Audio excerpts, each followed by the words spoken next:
Hello, I am Recky J, and welcome to another oversimplified history lesson with Recky.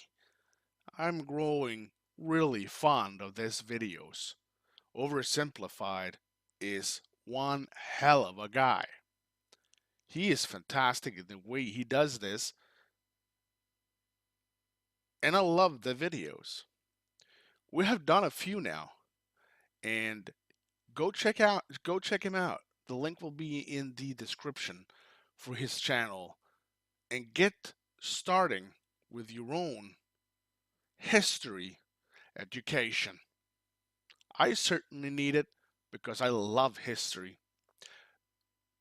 For this video, we're going to go back to the 1940s, the day when the world was at war once again.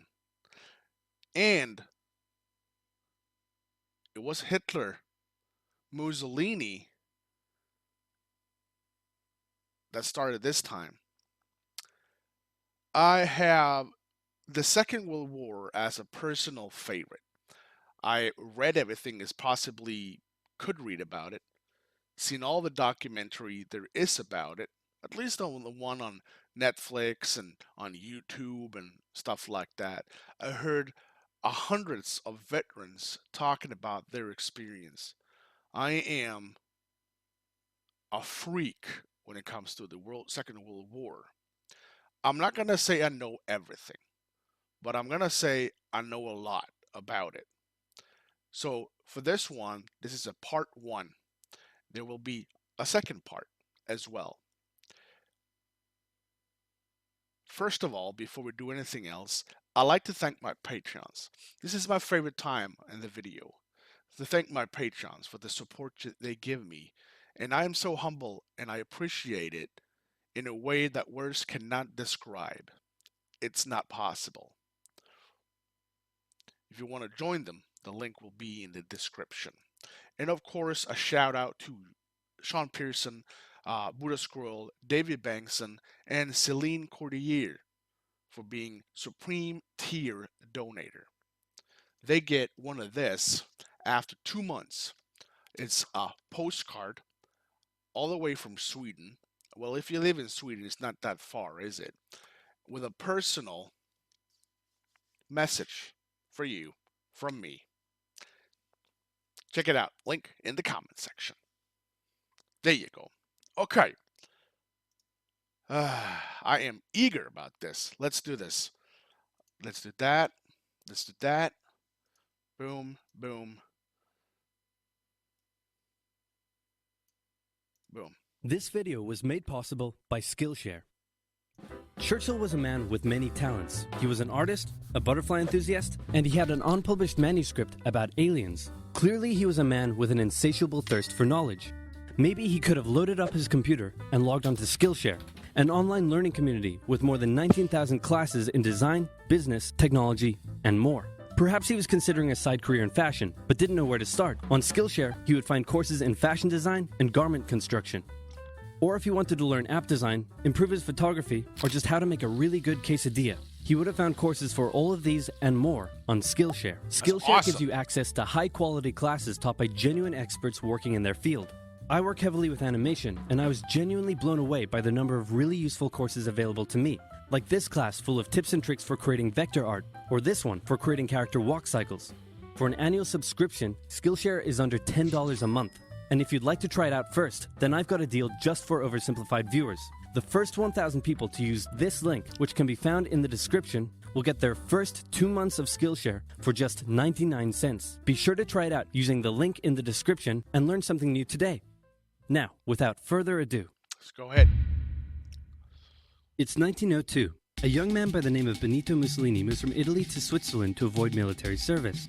He gets big into socialism, working for trade unions, writing for socialist newspapers, advocating a violent overthrow of European monarchies, the whole shebang. This gets him in a bit of trouble with the Swiss police, so he gets arrested, sent back to Italy, set free, returns to Switzerland, is arrested again, goes back to Italy again, completes his military service after previously avoiding it, and then after a brief stint as an elementary school teacher, he finally returns to work as an avid socialist. His speeches and journalistic abilities made him famous among Italian socialists. He was anti-war, so when Italy colonized Libya in 1910, he rioted and got arrested. Then World War I came along, and once again he protested Italy's involvement. But then he thought, wait a minute, this war could bring about the social climate needed to overthrow European monarchies and bring about the socialist revolution everywhere. And suddenly he was pro-war. But his fellow socialists didn't like his new pro-war stance, so they kicked him out of the party. So then he said, you know what? I'm done with socialism. We need something new, not based on class divisions tearing us apart, but based on unity through nationality. We'll conquer the Mediterranean and reunite all Italian peoples just like the days of the Roman Empire. I'll call it fascismo, and it will guide the Italian nation to greatness. That's all well and good, Mr. Mussolini, but what kind of haircut am I giving you? Let's go with bold.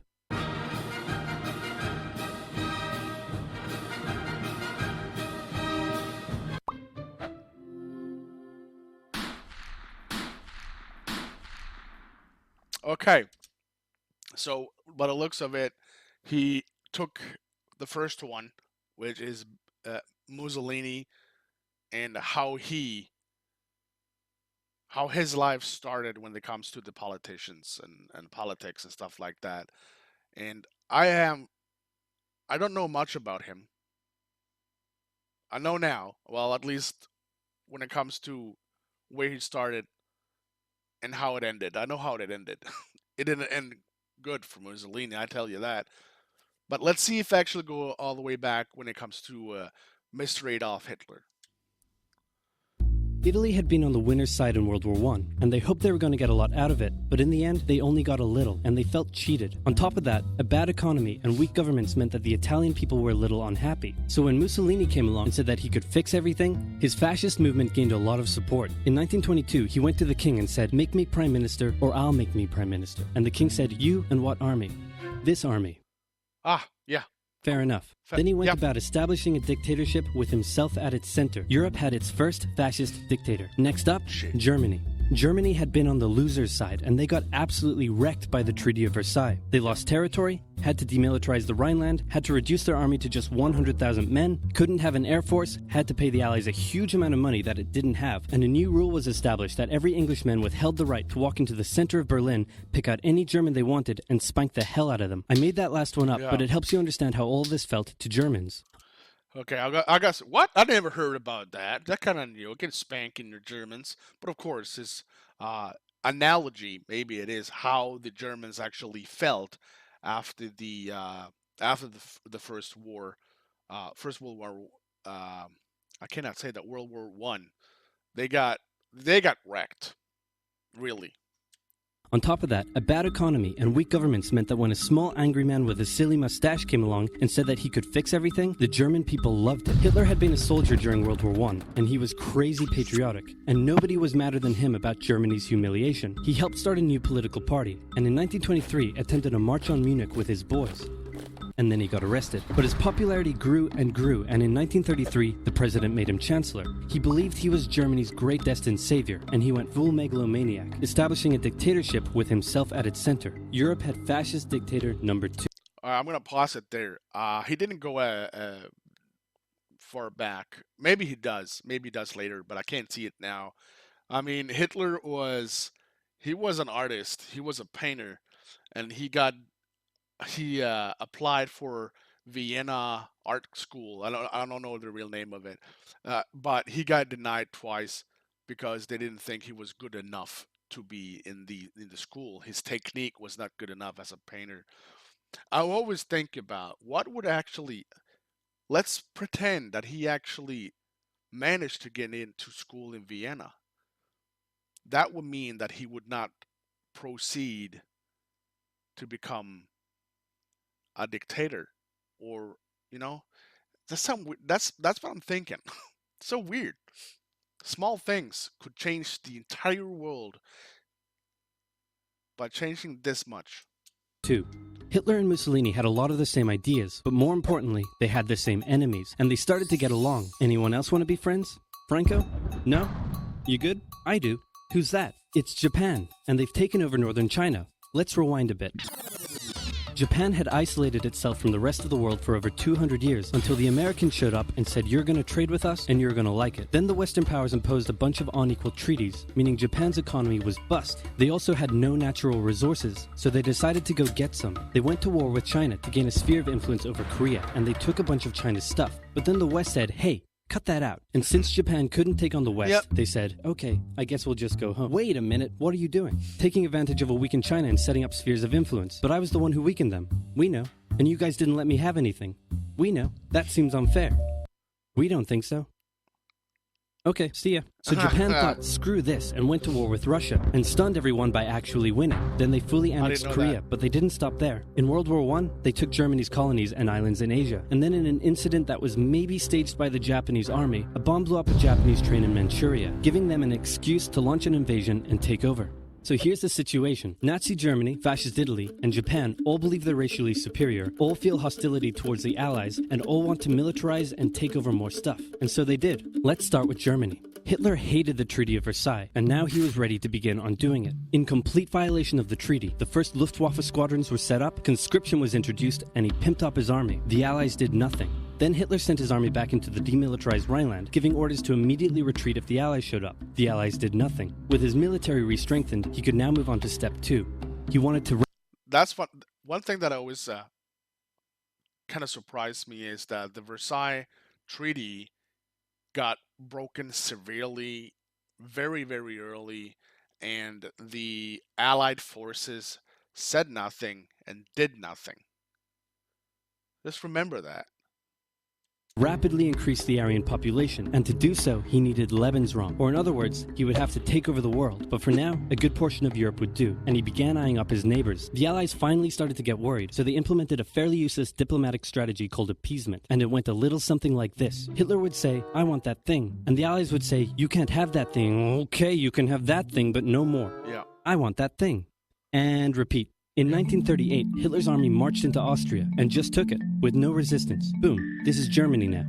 Next, he demanded to be given the Sudetenland, an area of Czechoslovakia with many ethnic Germans. The Allies held a meeting with Hitler in Munich and said, "Look, we're going to give you what..." "Hang on, this meeting is about my territory. Shouldn't I come to the meeting too?" "Anyway, we're going to give you what you want." "Really?" "Yeah." "Just like that?" "Yep." "What's the catch?" "Just sign this piece of paper promising you won't invade the rest of Czechoslovakia." "Okay." Then Chamberlain returned home victorious, waving his signed piece of paper in the air, declaring crisis to be averted and the continuation of world peace, and we built a statue of Chamberlain in his honor, and every day on the 30th of September... That's one of the things that he just said. That's actually, it's kind of weird saying that's actually very, very true. He thought that just sign this and just promise you won't invade Czechoslovakia. All right, just promise that. And Hitler said, "Yeah, cool, yeah." And the Allied forces or the Allied countries thought this is a win for us. But Hitler was a sneaky bastard. Just gonna say that. We celebrate Chamberlain Day. Hitler's invading the rest of Czechoslovakia. What? He's invading the rest of Czechoslovakia. Oh. You lied to me. What do you expect? I'm Hitler. Not to be outdone, Mussolini also wanted to get in on the action. He thought to himself, isn't there a not yet colonized nation somewhere which is so underdeveloped that the people would be defending themselves against our tanks with literal bows and arrows and wooden spears? Oh, there is? Fantastic. And so he took it. Italy also wanted to control the entrance to the Adriatic Sea, so they occupied Albania. Then, in another incident which was maybe staged by the Japanese, gunfire was exchanged by Japanese and Chinese troops at the Marco Polo Bridge, and the Japanese launched yet another invasion against China. They swept through Beijing and Shanghai, and then advanced through the Yangtze Valley to China's then capital, Nanking. It was here that saw the worst of Japan's shocking atrocities committed against the Chinese people. Back in Europe, Germany and Italy... We don't want to talk about that because that is horrible. That is horrible. If you want to read about it, go ahead and read that. But I'm not going to talk about it because the atrocities is beyond everything else. I mean, yeah, sure, we can definitely compare it to what, like, the Nazis did to about 9 million people. But it's right up there. Italy made their relationship status official by signing the Pact of Steel. Then, Hitler turned his eyes towards Poland and the hated Polish corridor splitting Germany in two. At this point, the Allies really had to put their foot down, and they warned him that an invasion of Poland would mean war. Hitler had planned to continue his advance eastward, but he didn't want to end up fighting a war on two fronts. So for now, he made an alliance with Stalin, saying, "How about we both invade Poland and split it between the two of us, and I definitely won't not refrain from not betraying you sometime in the future." Sounds good. This new alliance stunned the West. On the 1st of September 1939, German troops entered Poland, and Britain and France declared war on Germany. Here we go. So the act, they didn't. The thing is that they didn't act. Allied forces did not act until they actually invaded Poland, and it kind of amazed me that they just said, "Yeah, you can take Sudetenland because you basically had that before World War One. It's all good."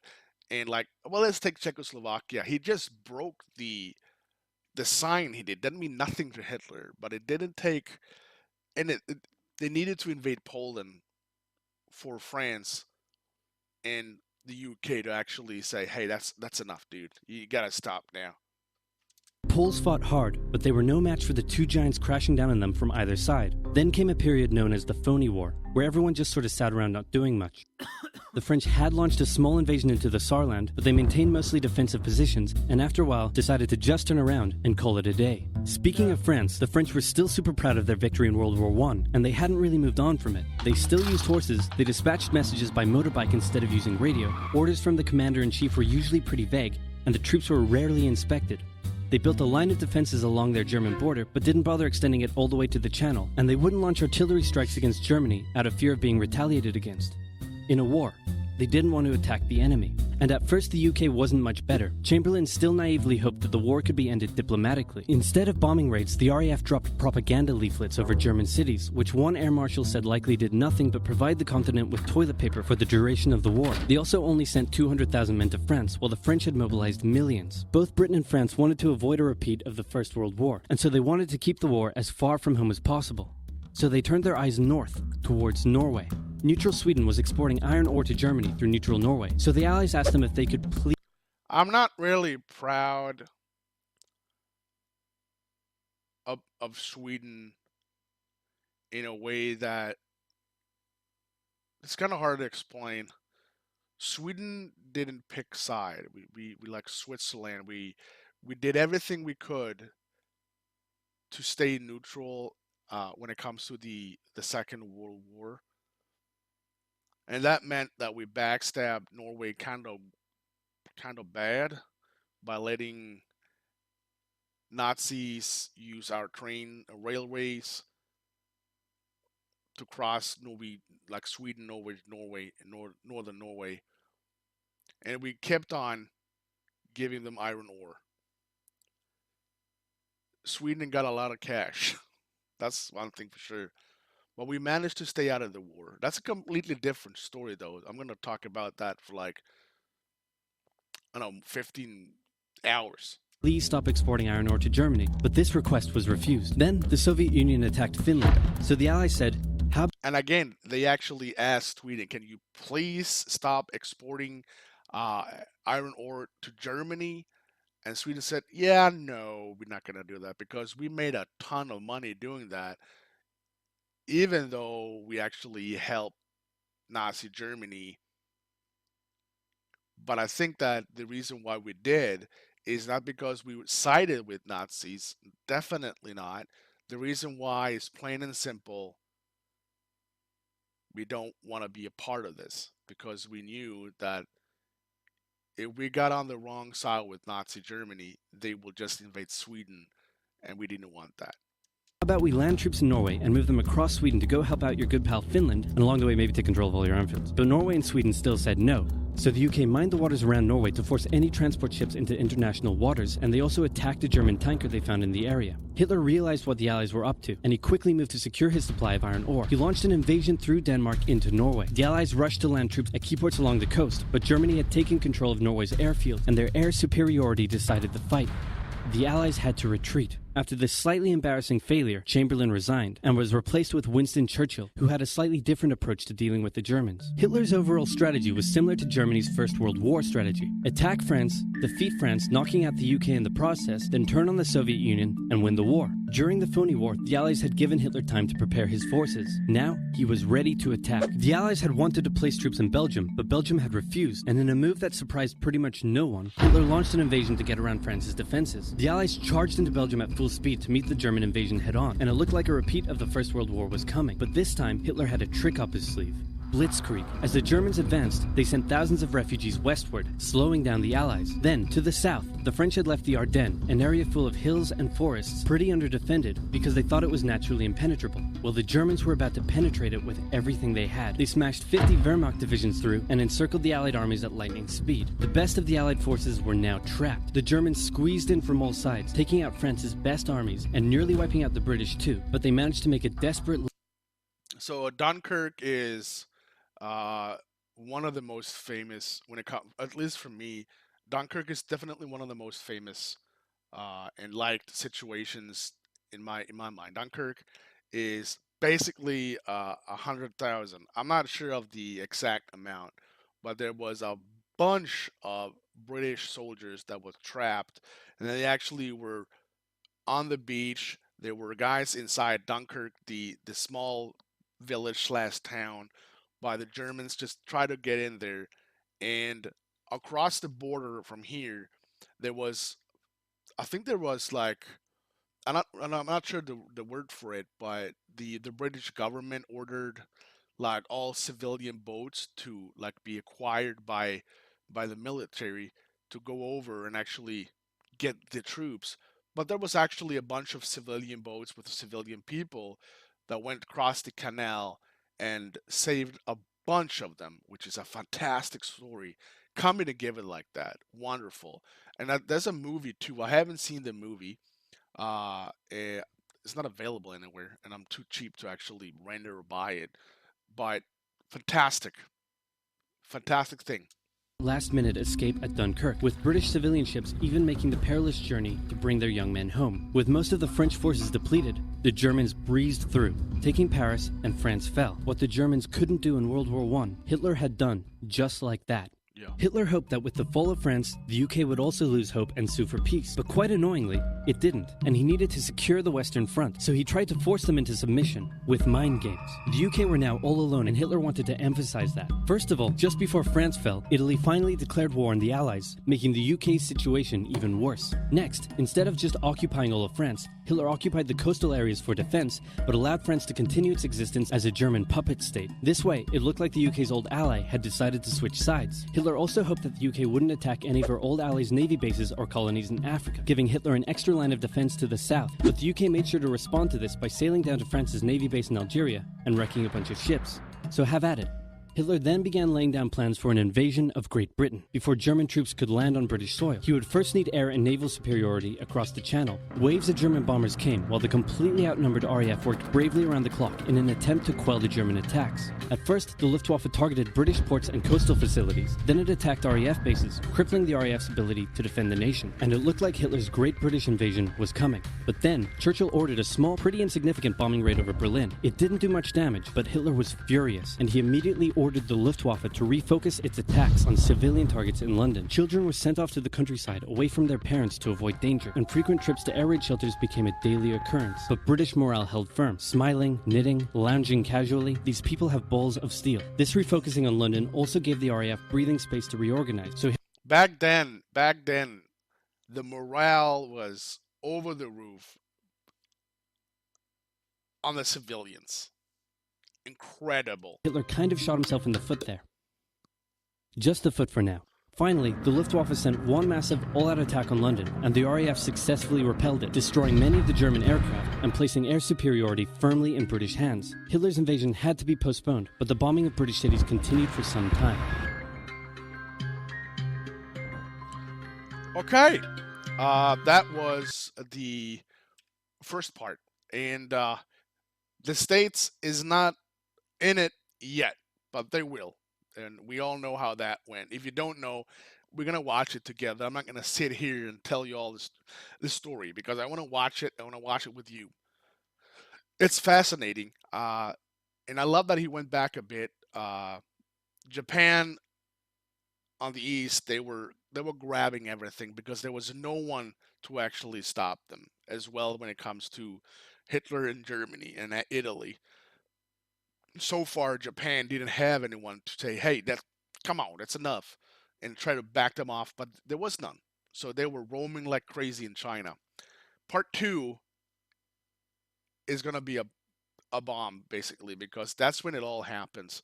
Uh, we got United States getting involved with it, war against Japan, and of course war uh, against Nazi Germany. Fantastic, coming soon. Uh, and of course, if you did enjoy, don't forget to leave a like and subscribe if you want to see some more. It's free and it's an awesome way to support me and my little channel. Other than that, thank you for watching, and I will see you next time. Thank you.